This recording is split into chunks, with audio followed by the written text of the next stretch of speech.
இன்னைக்கு நம்ம வீடியோல பார்க்க போறது gobi manchurian. Hi friends, welcome to my channel. நான் உங்க ஃப்ரெண்ட் கௌசல்யா. வீட்லயே ஹோம்மேட் சாஸ் யூஸ் பண்ணி கோபி மஞ்சூரியன் சிம்பிளா எப்படி செய்யலாம்னு இந்த வீடியோல பார்க்கலாம்.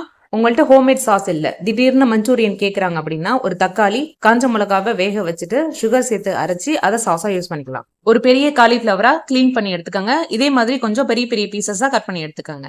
1 டீஸ்பூன் இஞ்சி பூண்டு விழுது, 1/2 டீஸ்பூன் தனி மிளகாய் தூள், மஞ்சள் தூள், கரம் மசாலா, சீரகத்தூள், உப்பு, 2 டேபிள் ஸ்பூன் மைதா, 1 டேபிள் ஸ்பூன் அரிசி மாவு, 1 டேபிள் ஸ்பூன் சோள மாவு. இதுல கொஞ்சம் கொஞ்சமா தண்ணி சேர்த்து ரிப்பன் கன்சிஸ்டன்சிக்கு மாவை மிக்ஸ் பண்ணிக்கோங்க.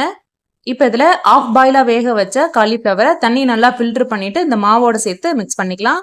காலிஃபிளவர் மாவோட நல்லா ஃபுல்லா கோட் ஆயிருக்கணும். இப்ப நல்லா காயிற ஆயில்ல இதை டீப் ஃப்ரை பண்ணி எடுக்கலாம். ஆயில் நல்லா காய விட்டு கேஸ் ஸ்டவ் ஹை ஃப்ளேம்ல வச்சு இந்த காலிஃபிளவரை 1 நிமிஷம் பொரிச்சதுக்கு அப்புறம் மீடியம் ஃப்ளேமுக்கு மாத்தி இதை நல்லா கிறிஸ்பியா பொரிச்சு எடுத்து தனியா வச்சுக்கோங்க. ஒரு பாத்திரத்துல 2-3 டேபிள் ஸ்பூன் அளவு ஆயில் சேர்த்துக்கங்க.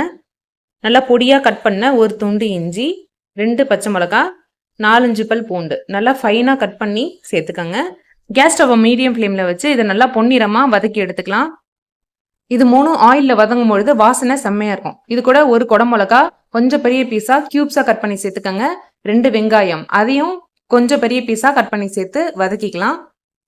இது ரெண்டுத்தையும் ஆஃப் குக் அளவுக்கு நல்லா வதக்கிட்டு 1/2 டீஸ்பூன் அளவு தனி மிளகாய் தூள், 1/2 டீஸ்பூன் சீரகத்தூள், 1-2 table spoon tomato sauce, soya sauce, இது ரெண்டும் ஹோம்மேட் சாஸ் தான். இப்போ இது ரெண்டுத்தையும் ஒத்தாப்புல நல்லா மிக்ஸ் பண்ணி வதக்கிக்கலாம்.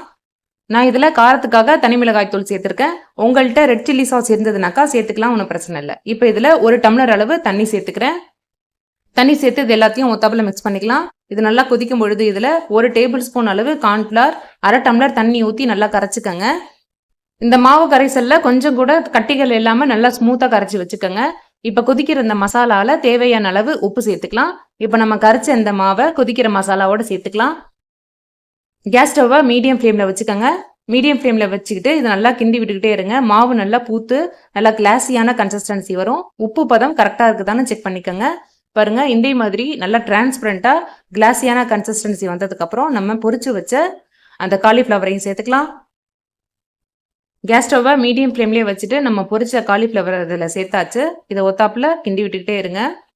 காலிஃபிளவர் சேர்த்ததுக்கு அப்புறம் ரொம்ப நேரம் அது அடுப்பில் இருக்க வேணாம், கேஸ் ஸ்டவ் ஆஃப் பண்ணிக்கலாம். இப்போ நம்மளோட காலிஃபிளவர் மஞ்சூரியன் ரெடி ஆயிடுச்சு.